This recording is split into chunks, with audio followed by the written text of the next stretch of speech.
It's quite critical in terms of the volumes that we need to move in South Africa, in terms of the market demand strategy to meet our clients' requirements. So this is very critical in our market demand strategy over the next 7 years. Is this purchase then, are there more purchases in the pipeline this year in order to reach the 31 billion capex that you had spoken about?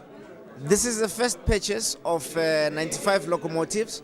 Over the 7 years, we will buy a further 1,000 locomotives. And the RFP has just gone out for the 1,000 locomotives, which is a programmatic procurement for the next 7 years. And how much influence then does the BEE partner actually have in this entire transaction? Well, the BEE partner has got a lot of influence because we will ensure that we have 65% localization. So although the BEE partner is a 30% shareholder, but with respect to this transaction, we are going to insist on certain things and we are going to mediate and ensure that the interests of the BEE partner are taken care of. Why did you choose China South Rail? They provided the best deal, the best proposal. We went out on an open tender.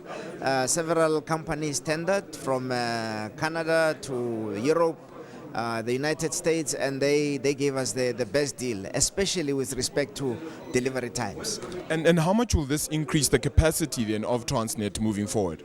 Well, once the locomotives are delivered, we will have an injection of, if you like, new blood into the system with 95 very powerful locomotives on the coal line. You will understand that at the moment, part of our problem on the coal line is derailments.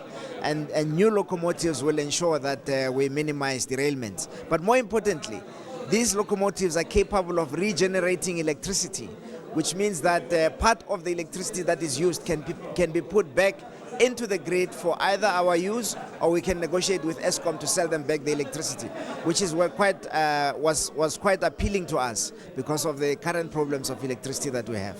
With this transaction then, are you looking at other BRICS nations as well for continued transactions of this nature as well? Look, we awarded a tender to the best proposal.